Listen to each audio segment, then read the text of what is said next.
warahmatullahi wabarakatuh. Bu Bella, warahmatullahi wabarakatuh. Apa kabar Bu Bella hari ini?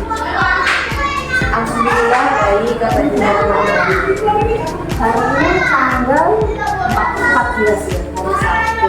Alhamdulillah kita kembali dalam pendampingan individu yang kelima. Tak terasa ini sudah bulan kelima individunya dan kurang satu pendampingan lagi. Bella, kali ini tema pendampingannya adalah rancangan program yang berpihak pada murid. Nah, untuk fokus pendampingannya yaitu refleksi penerapan aksi nyata modul 3.1, diskusi rancangan program yang berdampak pada murid, dan diskusi perkembangan komunitas praktisi yang sudah berkenan dengan inisiasi beberapa waktu yang lalu. Masih modul 1 di waktu itu. Apakah Bella sudah siap? siap kita dulu. Kalau modulnya sudah habis nih, Sudah selesai pembuatan atau melakukan aksi nyata sehingga aksi nyata. Untuk progresnya sudah berapa persentase? 90. Alhamdulillah, kurang sedikit lagi gitu. Nah, ada beberapa pertanyaan yang akan saya ajukan terkait progres Bu Bella selama praktis 1 bulan ini terakhir pendampingan individu 4 kemarin. Nah, Bu Bella, apa saja proses yang sudah Bu Bella jalani terkait pembelajaran di LMS maupun pembelajaran di lembaga lingkungan kurang lebih 1 bulan ini? Tentunya banyak ya, 1 bulan lumayan. ya. Terutama itu berusaha untuk mengoptimalkan sumber daya yang ada di sekolahan. Kemarin itu terdapat di modul apa ya? Aset Ya. modul 3.2. Oh iya. Nah itu sudah saya terapkan juga Bu di sekolah saya ini, bahwa banyak pekarangan yang kosong seperti di belakangnya SD, ya luas sekali, itu digunakan untuk budidaya pohon pisang. Nah di situ nanti setiap 2 bulan sekali kita panen. Jadi banyak sekali pohon akar pisang kita gunakan, kita rawat agar setiap bulannya kita panen sehingga dapat kita makan bersama-sama sama anak-anak. Itu termasuk mengoptimalkan sumber daya yang ada di sekolah. Bisa dimasukkan kegiatan kelima berarti ya Bu ya? Ya, tapi untuk saat ini dari fase A yang kelas 1 itu memilih untuk kelola sampah. Program yang digunakan sekarang. Ya. Kalau yang mengoptimalkan lahan sekolah itu bersama-sama gitu? Ya, setiap Jumat ketiga. Jadi kita adakan Jumat kebersihan. Jadi setiap hari Jumat ketiga itu anak-anak ikut serta menyirami atau merawat lingkungan di sini, terus membersihkan lingkungan yang ada di sekitar sekolah, terus tadi ikut memanen. Jadi anak-anak juga yang memanen apa itu sisanya. Itu panen ini? Alhamdulillah. Berarti itu sebagian sudah yang memang tanaman lama gitu ya Bu ya? Ya, kalau pisang, pohon mangga juga ada. Bahkan 1 bulan yang lalu jadi kemarin kan ada tahun 2021 ada penanaman pohon kafe. Nah, karena Sebelah mana? sebelah depannya kelas 1. Ya, jadi karena kemarin itu menghalangi kegiatan olahraga maupun acara seni juga. Nah, itu juga bisa ya dipotong. Dijual ya Bu? Iya. Laku ya? Iya, memang kita kan. Justru baca saya 200 atau 400 lumayan itu. Di tempat saya kemarin itu ada 10 pohon loh malah. Diberikan saja. Di daerah sini ini belum ada yang mungkin menawarkan. Contohnya itu Pak Yud selaku apa itu petugas kebersihan di sini itu ada teman. Jadi untuk menawarkan ketemuan ditawar ya sama terus Alhamdulillah bisa menjadi pemasukan selain dari bus ya. Mungkin ada lagi kegiatan yang dilakukan terkait dengan pembelajaran di LMS? Oh iya Bu. Jadi ketika saya masuk di modul 3.2, 3.3 ternyata program-program yang dibahas dalam LMS itu ada di kegiatan di SDN Jagung. Jadi kemarin saya mengikuti pembelajaran 3.2 dan 3.3 sehingga saya ditanya sama Bu Niken, ya saya aturkan kalau bahwa di SD saya itu sudah dilaksanakan contohnya yaitu gelis pesan bahkan literasi melalui media. Ya, saya ikut kemarin pas kolaborasi di Mukol itu. Dan itu sudah berjalan gitu sampai sekarang. Alhamdulillah, tapi itu kalau yang mungkin rutin atau konsisten itu masih di kelas 1 Bu. Jadi yang lainnya mungkin kan bulan Agustus juga penuh karena umumnya ini ya. Iya Bu. Jadi kan karena kemarin itu bulan Agustus kan banyak kegiatan sehingga anak-anak Lego tidak melakukannya. Terus masuk di bulan September ini anak-anak itu lupa bahwa guru itu pernah melakukan kebiasaan seperti ini terus terlupakan gitu. Berarti gurunya yang apa mungkin dibuat dibuatkan poster itu terkait programnya, ditempelkan di tempat yang strategis atau masing-masing, atau kalau benar besar itu di itu sehingga mereka melakukan mungkin. Nah, oke, apa rencana tidak lanjut dari pendampingan individu 4 yang kemarin? Berusaha bisa mengaplikasikan pengambilan keputusan yang sudah kita pelajari di modul 3.1 ya Bu, terkait 3 paradigma, 4 paradigma, 3 prinsip dan 9 pengambilan keputusan. Menurut Bella hal-hal apa yang dengan anggap sebagai capaian selama 1 bulan terakhir ini? Bella sudah memiliki capaian apa gitu? Alhamdulillah seperti jawaban yang sebelumnya Bu, bahwa alhamdulillah saya sudah bisa melakukan pembelajaran bersertifikat hybrid walaupun kemarin pas waktu mengikuti kegiatan praktek bahwa saya tidak begitu memperhatikan anak-anak yang di belakang, terus lebih fokus pada pembelajaran harus terus dan mari dan wes Bu. Jadi alhamdulillah saya lebih memperbaiki diri untuk bisa berfokus pada kelihatan kok murid-muridnya sangat mencintai gurunya, mengikuti terus, dicariin terus. Ya, kalau dengan itu termasuk guru yang selalu dibutuhkan. Amin ya Allah. Capaian. Alhamdulillah. Kemarin Bu ada dadakan acara bahwa di SDN Jagung itu hari Jumat memperingati hari Maulid Nabi kan. Anak-anak itu ditunjuk untuk siapa yang mau menari ya pelakunya tetap siapa? Siva yang kemarin yang mau jadi pemain. Iya, itu tampil terus saya beri lagu langsung bisa. Jadi memang anak-anak itu ya semuanya masing-masing. Itu pernah digali loh. Jangan anaknya itu ternyata nggak punya capek, gimana ya, semangat gitu loh. Saya suka. Alhamdulillah. Dia harus lebih diasah lagi. Insya Allah dia lebih berprestasi. Jadi setiap hari waktunya PAI itu kan anak-anak yang mungkin sudah dilihat sama guru dia punya bakat kalau misal ada lomba ini diikutkan. Itu mulai sekarang itu kayak dilatih gitu. Setiap pertemuan itu diajak untuk dilatih jaji. Contohnya sih Pak, itu kan dia kalau dilatih itu kayaknya mampu dia. Jadi setiap hari Sabtu Yang mimpin 2 kemarin tuh ya, utang loh suara. itu sih Pak Bu. Bukan, itu kan yang mimpin Pancasila. Oh, Pancasila, Yang 2 yang laki-laki. Oh, Mas Adil, selaku ketua.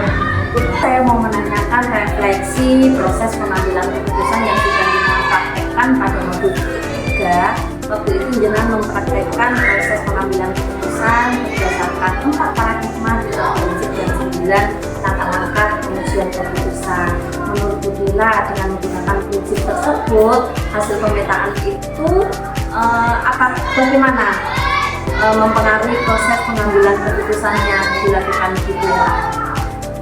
Sangat mempengaruhi karena dengan melakukan pemetaan contohnya yaitu menentukan 4 paradigma, 3 prinsip sama 9 langkah pengujian keputusan. Nah, pengambilan keputusan ini yang saya lakukan itu mendapatkan hasil keputusan yang dapat dipahami. Ya, jadi valid gitu ya, bisa diterima dengan orang banyak. Ya, terus keputusannya itu lebih tepat dan sesuai dengan tujuan yang diinginkan. Berarti menurut Bu Dela pengambilan keputusan harus menggunakan langkah-langkah itu ya. Langkah 9 langkah pengujian. Nah, menurut Bu Dela apa ada yang masih perlu dikembangkan atau dievaluasi dari kegiatan pengambilan keputusan itu?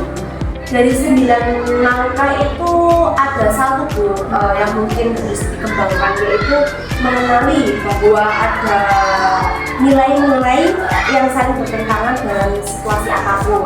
Nah, setelah itu kita dapat mengidentifikasi permasalahan yang mungkin kita alami. Memang dalam menghadapi sebuah permasalahan kita harus lebih jeli ya, diskusi permasalahan itu bertentangan atau tidak nilai-nilai kebaikan. Jadi kita juga harus mampu mengumpulkan fakta-fakta yang relevan. Oke. Nah, apa hal yang menurut Bu Dela bisa mendukung keberhasilan dari keputusan yang Bu Dela ambil dalam menentukan langkah-langkah? Hal yang mendukung keberhasilan dari keputusan itu yaitu mencakup pemahaman mendalam terhadap konteks dan masalah.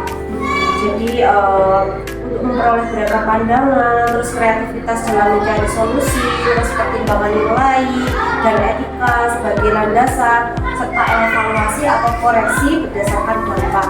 Jadi komunikasi juga termasuk dapat harus mendukung dalam keberhasilan untuk mencapai keputusan yang baik. Dan itu sudah dengan praktekkan gitu ya. Kalau boleh tahu kemarin dengan praktek pengambilan keputusan ini permasalahan apa sih? Permasalahan yang ada di sekolah saya yaitu tentang nilai.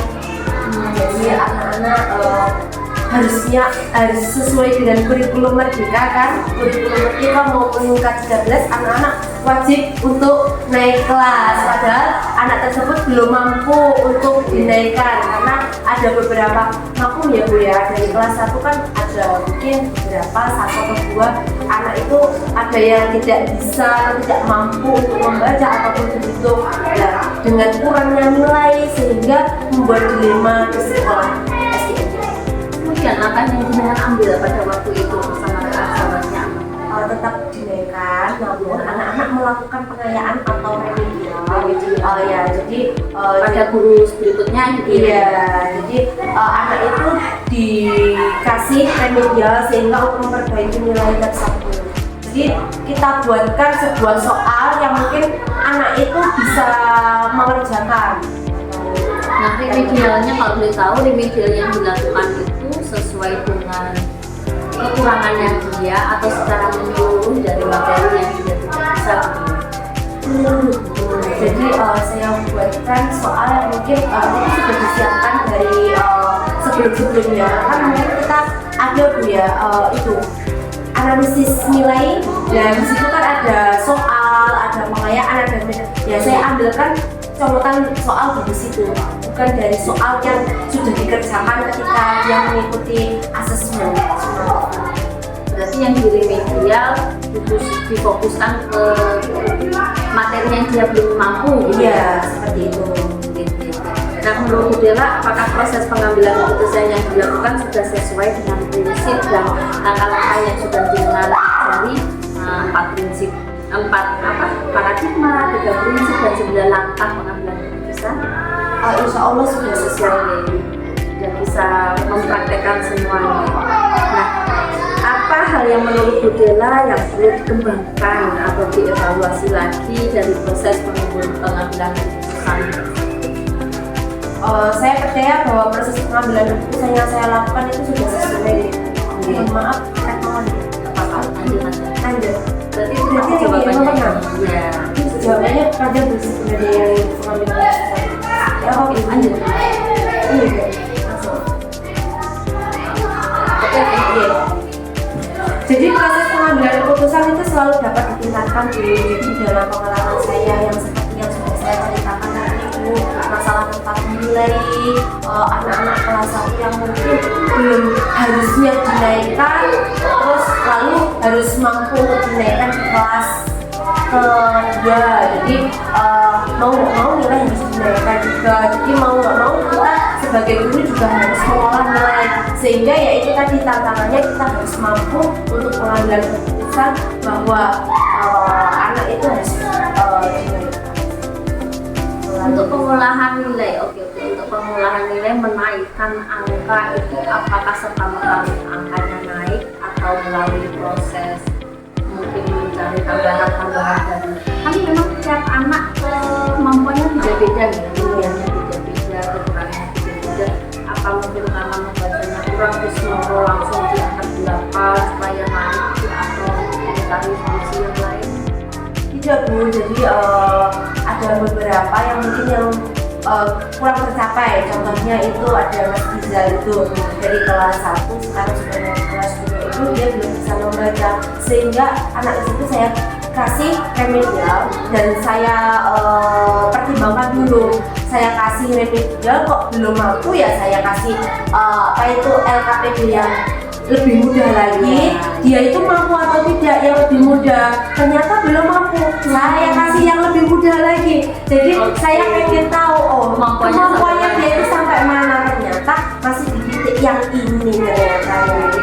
Jadi Berarti diturunkan standarnya. iya, diturunkan. Terus kemarin juga pas waktu kenaikan kelas saya juga harus ngobrol, terus saya serahkan kepada bahwa di kelas 2 bahwa anak ini ada kekurangan di sini, terus anak ini bisa naik kelas melalui gerakan ini dan ini saya langsung ngobrol. Jadi biar tahu nanti ketika dia mengikuti pembelajaran di kelas 2 biar tidak ya malam-malam ya. Jadi komunikasi masalahnya lebih cepat gitu ya, sehingga bisa mendapatkan solusi atas kekurangannya si Mas siapa tadi? Mas Iza. Baik Bu Bella, saya akan menanyakan rancangan program yang sudah Bapak murid yang sudah dengan rancang beberapa waktu yang lalu. Nah, apakah Bu Bella sudah membuat rancangan programnya? Alhamdulillah sudah, jadi saya sudah merancang program yang didapatkan. Apa bentuk program yang sudah dirancang? Kalau yang sudah berjalan itu adalah yang namanya garis besar. Namun ini ada Akronim dari apa itu Bu bisa? gerakan literasi melalui pembiasaan. Gerakan literasi melalui pembiasaan di kelas 1. Kelas 1 sebenarnya sudah menyeluruh karena kemarin Berarti kan ini sudah menjadi program sekolah ya? iya. Terus ini program yang terbaru mulai tahun ajaran baru ada lagi, yaitu 4 Jumat. Jadi Jumat pertama, Jumat Gemayur. 4 Jumat itu pelaksanaannya. Iya. Iya. Jadi namanya itu pokok bergizi gitu loh. Jumat bergizi. Jumat bergizi. Iya. Jumat Gemayur yang Jumat pertama, Jumat kedua, Jumat Gemari, gemar makan ikan. Terus yang ketiga Jumat bersih. Ya. Bersih-bersih. Terus yang keempat Jumat budaya. Kita memakai lurik dan berbahasa Jawa semuanya. Baik lurik maupun Tapi itu masih program ya Bu atau sudah dilaksanakan? sudah dilaksanakan Yang 3 mana? bulan semuanya. Yang kalau yang program untuk Jumat niku sudah. Kalau tadi saya mendengar dengan menyampaikan Gemayur dan Gemari. Kayaknya itu sama, hampir sama ya. Gemar makan sayur dan gemar makan ikan. Misalkan waktu gemarinya terus ada ikannya boleh nggak? Kalau pas waktu Gemari itu jadi anak-anak diwajibkan untuk membawa nasi, sayur, sama lauk-lauk, tempe atau tahu. Tapi kalau Gemari anak-anak sayur sama ikan. Nggak boleh kayak ayam. Harusnya ikan bandeng, ikan lele, terus ikan tongkol gitu. Kalau yang Gemayur misalkan bawa ikan juga boleh nggak? Sebenarnya ya boleh, cuman kemarin itu sesuai dengan program yang kita bentuk itu lebih ditekankan anak-anak biar suka makan tempe sama tahu. Biar protein. Ya. Anak saya juga nggak mau kalau tempe atau tahu, senang juga. Tadi kemarin juga ada Bu yang bawa sosis besar 1 tok gitu. dia nggak suka sayur. kenapa? Nah itu tadi bawanya itu ini kalau tempe, makanya nggak mau. Terus akhirnya ibunya WA Bu, itu anak saya tuh hanya bawa sosis sama nasi karena nggak mau daripada nggak mau sekolah. Ini Bertahan. Jadi nanti kalau teman-temannya semua makan sayur, mungkin dia akan terinspirasi. Oh, Iya. semuanya doyan seperti itu. Dan Budila, dukungan apa saja yang Budila perlukan untuk menerapkan program yang dukungan pertama mungkin ya sekolah harus diberikan leluasa kepada kita semua bahwa program ini memang benar-benar dibentuk untuk SDN Jagung yang pertama. Terus yang kedua kolaborasi antara rekan sejawat, dan yang ketiga orang tua, karena orang tua itu juga harus ikut serta dalam kegiatan tersebut, karena tanpa orang tua anak-anak juga tidak akan membawa sayuran itu tadi. mereka yang ikut terlibat ya. Iya. Terus kemarin itu Bapak Komite juga menyarankan ini tidak hanya di sekolahan maka sayangnya harusnya juga di rumah juga dilakukan, dibiasakan. Akhirnya di Desa Jagung ini katanya itu gini, setiap hari Minggu nopo-nopo diadakan makan sayur bersama di Desa Jagung dulu. Makan di rumahnya masing-masing. Enggak Bu, jadi berkumpul terus sama olahraga jogging. Oh iya, itu bagus tuh. Berawal dari SDN Jagung Menerapkan program tersebut dan didatangi oleh Bapak Komite juga terjun dengan program tersebut, jadi makin meluas gitu. Memang tantangannya anak-anak sekarang itu nggak suka sayur. Pun demikian dengan anak saya cuma kalau sekolahnya mengadakan gerakan makan sayur itu saya sangat senang. Tapi ya tetap ada orang tuanya, Bu, misalkan besok bawa snack saja boleh, bawa buah tok boleh. Gitu. Terus saya tanya, kalau sudah boleh bawa snack dan bawa buah, apakah tidak wajib bawa sayur? Saya tanya, diperbolehkan. Dan diperbolehkan, itu anakku yang mesti melu sing ngomong kuwi. Akhirnya dibuat keputusan ya udah boleh bawa buah, bawa snack. Makanan wajibnya yang ada sayur harus tetap ada. Oke. Sama berarti ya Bu, di mana-mana kita memang harus menggerakkan kegiatan yang istilahnya yang bisa untuk anak kita supaya suka sayur, suka makanan yang bergizi, karena itu berpengaruh di otak mereka, untuk perkembangan mereka. Oke, selanjutnya Bella, kalau yang program-program yang sudah Jenengan lakukan itu, adakah tantangan dalam melaksanakan program yang Jenengan berikan kepada anak? Sesuai dengan program desain ya, itu tantangannya adalah di anak. Jadi anak itu benar-benar sudah membaca atau hanya dibuka lalu hanya ini pokok bilang kalau saya sudah membaca. Nah itu yang masih menjadi tantangan saya, karena ada beberapa kali ini kayak berbohong gitu loh. Sudah mulai bisa berbohong, memanipulasi ya? Iya, jadi biar terlihat saya ini melakukan ya membawa buku ya membuka, tapi tidak membaca. Kalau boleh tahu teknis dari tulis pisang seperti apa? Teknisnya begini, jadi anak-anak masuk, lalu kita lakukan baca Pancasila, dan setelah itu kita wajibkan untuk baca di pojok baca. Silakan anak-anak membaca buku yang sudah dipilih anak-anak, sudah disediakan, dan setiap minggunya itu anak-anak untuk memilih di perpus sendiri. Jadi setiap minggu saya ganti. Jadi anak-anak itu memiliki catatan bukunya, kalau sebelum belajar ini saya membaca buku yang berjudul ini. Berarti mereka punya semacam jurnal untuk literasinya itu yang mencatat itu. Sebenarnya bukan jurnal, harusnya jurnal ya. Tapi untuk saat ini anak-anak mencatatnya itu buku tulis yang Masing-masing. iya, masih buku tulis. Iya, harusnya ada jurnal sendiri dari gurunya Iya. ya, untuk lebih meningkatkan kompetensinya anak-anak. Nah, kalau tantangannya seperti itu, apa yang Budila lakukan untuk menghadapi tantangan tersebut? Jadi untuk menghadapi tantangan tersebut saya lebih kritik. Jadi yang dulunya saya hanya duduk di kursi, terus saya percaya dengan anak, sekarang saya keliling dan benar-benar sesuai dengan yang dicatat. Misal bukunya harus dibawa, setelah dia baca harus dibawa Kasih tunjuk. ya, kasih tunjuk yang mana yang sudah. Apalagi kelas 1, kalau dia berbohong kan pasti ada beberapa yang tidak bisa membaca buku. Saya tunjuk ini bacaannya apa. Untuk pendampingan. Iya. Alhamdulillah yang namanya Akmal itu sudah mungkin 5 kelas selesai. Jadi kayak Ada perkembangan ya. Iya, ada perkembangan. Berarti yang berdampak Iya. kegiatan. Baju itu masih dulunya itu benar-benar dia kayak kita huruf ya. Belum mengenal yang namanya ABCD. Jadi bulan pertama Bu, saya kesulitan benar. Namun adanya literasi ini alhamdulillah. Jadi sudah tahu huruf B, huruf D sudah tahu. Tapi masih kesulitan di pelajaran yang namanya bahasa Inggris sama bahasa Jawa.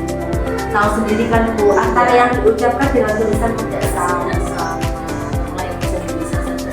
Lah iya. Ya proses dulu di ini, insya Allah memang kecepatan anak dalam menangkap pelajaran kan Iya. atau mungkin dianalisis lagi mungkin kesulitannya di apa kemudian kita bisa memberikan solusi yang tepat untuk kesulitannya si anak.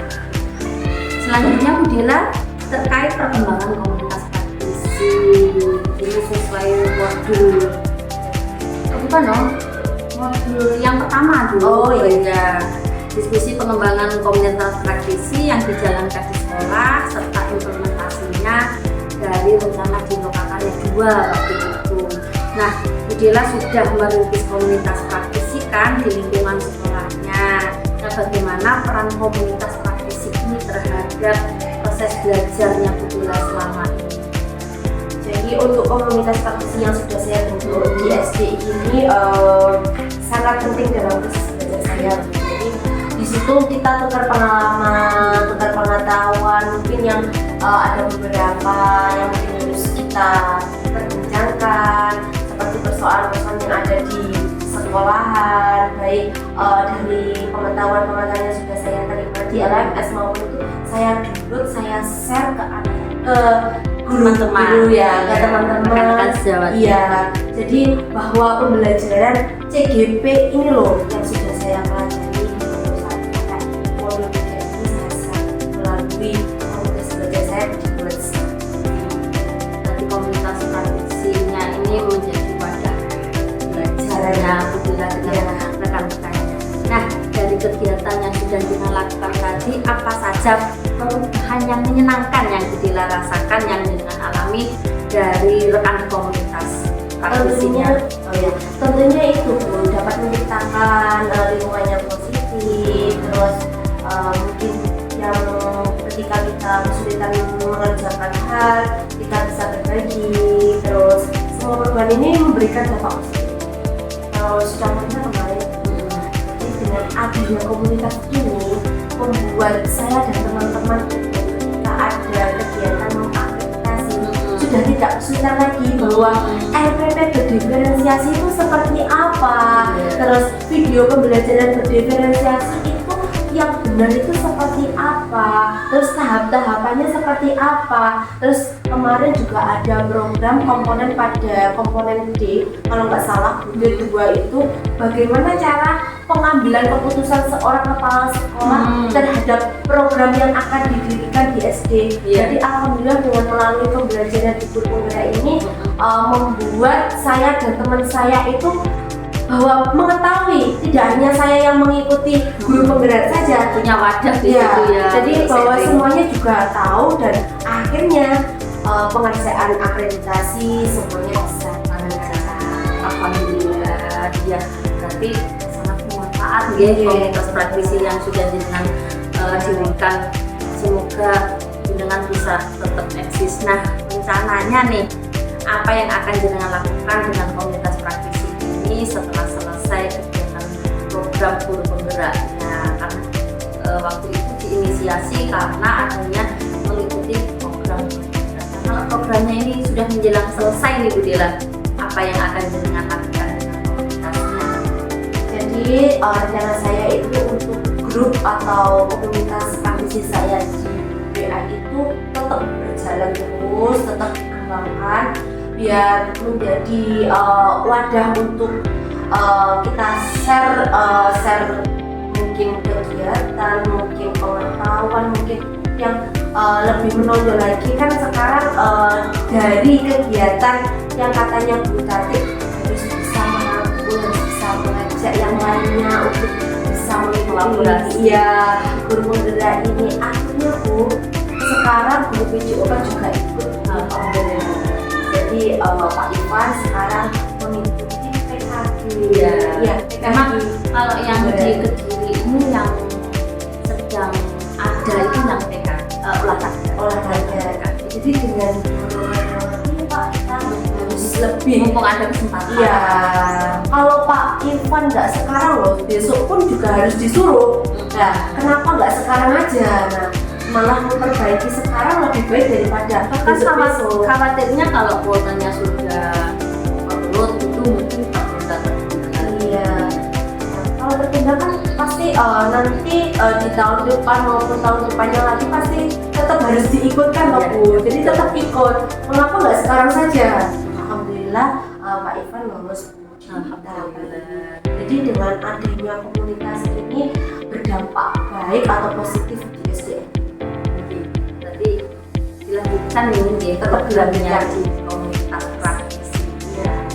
Nah, Bu Dela, dukungan apa yang Bu Dela perlukan untuk komunitas praktisi Bu Dela agar bisa terus belajar bersama? Ya itu tadi yang sudah saya sebelumnya, yaitu sudah terus fasilitas. Kan kita sudah punya aset, mulai dari aset manusia, terus Asetnya ini salah satunya. Iya. Semoga Bu terus bisa memberikan dampak yang baik kepada SD. Jadi harapannya semoga dengan adanya pendidikan ini hanya setelah usai sudah harapannya terus berkembang dan Waktunya untuk mengeksplor kemampuan hasil dari belajar. Oh iya Bu, aku sedikit aja. Tentunya kemarin ketika saya disuruh tanya sama mahasiswa, apakah harus atau wajib di masing-masing kelas itu memiliki kesepakatan kelas ya? Bentuknya seperti apa ya? Terus contohnya untuk kita membentuk itu seperti apa? Alhamdulillah dengan adanya komunitas ini kan membuat saya bisa berbagi juga toh Bu. Oh ini loh saya kasih tahu bentuknya seperti ini berupa video, terus apa itu kemarin pas waktu saya dengan nanti melakukan budaya positif ini nanti bentuknya seperti ini loh Bu, menandakan. Jadi itu kayak kesepakatan maunya anak itu seperti apa biar belajar itu bisa belajar. Mungkin dengan adanya kesepakatan kemudian menjadi keyakinan kelas, menjadi keyakinan sekolah, sehingga ibu kepala sekolahnya bisa membentuk keyakinan sekolah, sehingga budaya positif gurunya pun berimbas di sekolah. Itu memang dampak dari kita mengikuti program Bila semoga apa yang diinisiasi selama ini bisa terus berkembang dan tidak berhenti sampai di sini. Selanjutnya saya akan mendampingi dengan beberapa waktu lalu sudah memberikan saya video proses observasi rekan sejawat. Iya. Nah ini maksudnya pasca observasi pembelajaran. Apakah dengan sudah siap dengan rekannya untuk saya dampingi melakukan pasca observasi? Siap Bu Tati, Di kelas atau di mana mungkin? untuk tempatnya tetap di sini saja. Nanti saya panggilkan sendiri karena dari masih mengajar di kelas. Jadi mungkin waktu istirahat saya panggilkan. Untuk terakhir kalinya Bu Dela, saya akan melakukan refleksi terhadap proses pendampingan hari ini. Menurut Bu Dela, apa hal yang paling menarik setelah Bu Dela menjalani program guru penggerak ini? Yang menurut Bu Dela paling dengan kuasai dari materi-materi yang sudah dinantikan, mulai dari modul 1, titik 1, matematik dan titik 1, atau mungkin dengan menguasai semuanya, menyukai semuanya, atau bagaimana? Boleh. Yang paling dikuasai atau yang paling disukai mulai dari filosofi belajar dewantara atau sampai program yang berdampak pada murid. ya Bu tadi dari modul 1 sampai modul 3 yang mungkin masih saya tegaskan itu tetap itu yang tidak apa-apa juga.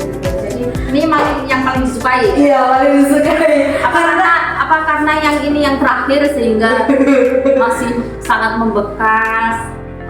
dari awal saya masuk di guru penggerak itu yang saya tetap ada di hati itu, oh guru itu harus bermanfaat. Tidak seolah-olah itu guru terus guru yang mengajar terus semuanya guru dan Centernya bukan guru lagi, ya.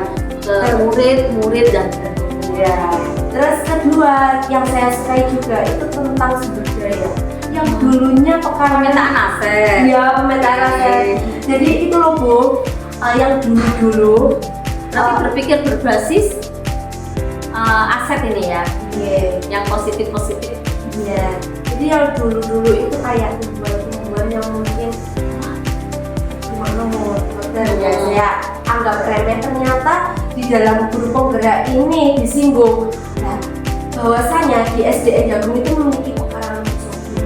Dan di situ itu banyak sekali pemeriksaan. Nah, di situ dari saya mengikuti dari guru penggerak ini sehingga Pak Bun itu saya gerakan untuk merawat bahwa itu juga aset buat kita, bisa kita panen dan anak-anak itu bisa kita ajak belajar bareng. Contohnya di kelas 4, kalau kelas 5 itu pembelajaran tentang pertumbuhan. Kita perkembangan dan pertumbuhan loh pada makhluk hidup. Nah itu tentang tunas, terus bisa dipanen. Nah itu ternyata bisa dibuat belajar. Ternyata semua yang ada di sekolah ini bisa kita gunakan untuk belajar. Berarti modul terakhir ini yang paling disukai. Iya, terus program-program itu ternyata program di sekolah itu tidak hanya program, ternyata itu program itu harus bisa memberikan dampak positif terhadap murid, tidak hanya sebagai program SD, programnya banyak, enggak seperti itu. Ternyata ini berdampak enggak ya untuk murid, ternyata ada kaitannya. Iya, kaitannya, ada korelasinya. dengan adanya pendidikan guru penggerak ini jadi tahu Bu saya. Lebih paham. Oke, kalau materi yang dirasa masih membingungkan dan ingin dipelajari lebih dalam lagi, adakah atau sudah sangat paham semua sehingga tinggal praktek saja, tidak perlu dipelajari lagi? Yang mungkin saya sangat bingung itu berarti modul 3 itu termasuk yang paling disukai dan yang masih membingungkan juga. 3.2 itu loh, voice choice. Itu kan lebih program yang berdampak pada murid juga kan. Jadi program yang berdampak pada murid kan harus berdasarkan suara anak, pilihan anak, dan mereka merasa memiliki. Tapi saya di situ masih merasa kebingungan tentang Bagja juga itu. Yang paling sulit itu Bagja, choice, voice itu. Atau jenengan lebih ke itunya Bu, merasa kesulitan karena istilah-istilahnya saja. Iya, istilah terus ini apa sih? Tapi kemudian saya begini, kalau tadi saya mendengar jenengan itu sangat antusias dengan program yang berdampak pada murid. Tapi faktanya jenengan juga bingung dengan materinya, karena sebelum jenengan melaksanakan program yang berdampak pada murid kan sebelumnya sudah mendengarkan voice suara anak mau seperti apa, misalkan lingkungan halamannya ini mau dibuat apa ya, menanam pisang, itu kan voice-nya anak-anak ya, choice-nya anak-anak, choice kan asal dari choose ya, pilihan. Kemudian ownership ya, dia punya rasa memiliki, ini pilihan saya, ini program saya. Nah kan lebih seperti itu Bu Dila. Iya Bu, tapi saya kalau baca kan hanya apa ya, istilahnya alat kita untuk menganalisis, mengidentifikasi, dan nanti langkah-langkahnya seperti apa, teknis pelaksanaannya. Sebenarnya itu alat sih untuk memudahkan kita. Kalau jenengan mungkin bingung lebih ke istilah-istilahnya, berarti bukan lagi mungkin diskusi dengan rekannya di komunitas praktisinya. Bu tadi bilang ya, padahal sudah menyukai berdampak pada murid. Tapi kok nggak paham dengan voice note? Iya. Kok nggak match dengan materinya? Iya, karena apa bu? Karena saya hanya melihat, oh itu ada sebenarnya, gitu ya. Terus saya inisiatif dari diri sendiri bu. Terus sehingga oh ini bisa dibuat. Jadi inisiatif dari diri sendiri bu, bukan dari murid. Ya gitu. Terus oh ternyata dengan adanya saya membuat ini, oh bisa untuk murid gitu. Berarti dengan senternya masih ke diri sendiri. Oke, nggak apa-apa. Emang untuk menggali, nanti jenengan perlu menggali dari anak, menggali dari anak, diajak berpikir berbasis kontekstual yang ada. Kita punya lahan seperti ini, nanya gimana, itu akan muncul voice-nya anak, suaranya anak. Kemudian mereka akan memilih. Iya. Kalau mereka mempunyai suara sendiri, pikiran sendiri, pilihan sendiri, arti yang punya rasa memiliki, istilahnya internal tumbuh dari dalam hatinya, sehingga rasa memilikinya sudah ada, program yang ada itu lebih apa ya, lebih bisa awet gitu loh. Iya. Kemudian mungkin nanti dievaluasi lagi, tidak lagi.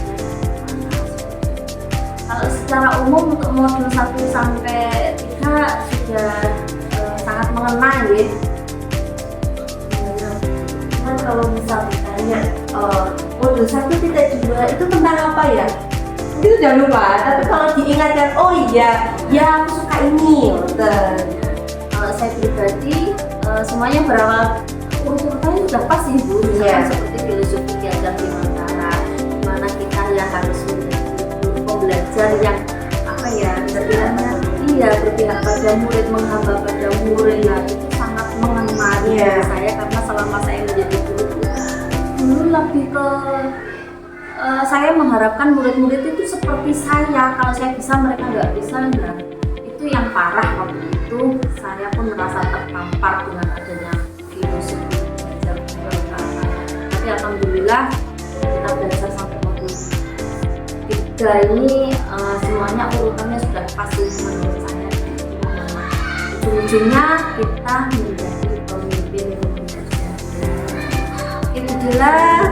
Semoga pendampingan hari ini bisa berdampak untuk jelas. Tadi curhatnya terkait modul yang belum dikuasai atau belum dikaji ulang, kita bersama lagi komunikasi ya kolaborasi dengan komunikasi yang lain ya.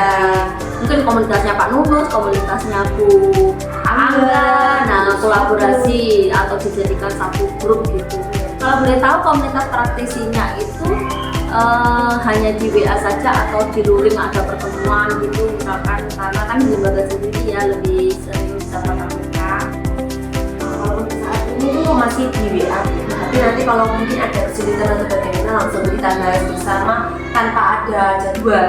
Jadi kalau misal kesulitan ini wes ayo kita bahas apa itu kita bahas bareng. Jadi nggak ada kayak program-program yang tertentu. Nah itu silahkan dibuat programnya mungkin berdasarkan kebutuhannya jenengan, dilihat dari kalender pendidikannya. Mungkin ini kalau sebulan ini waktunya ini kita belajar apa ya, nah saya siap. Itu cukup ya Bu Jela, saya akhiri pertemuan hari ini. Apabila ada kurang lebihnya saya mohon maaf. Sama saya undur diri, mau pamit ini. Terima kasih. Wassalamualaikum warahmatullahi wabarakatuh.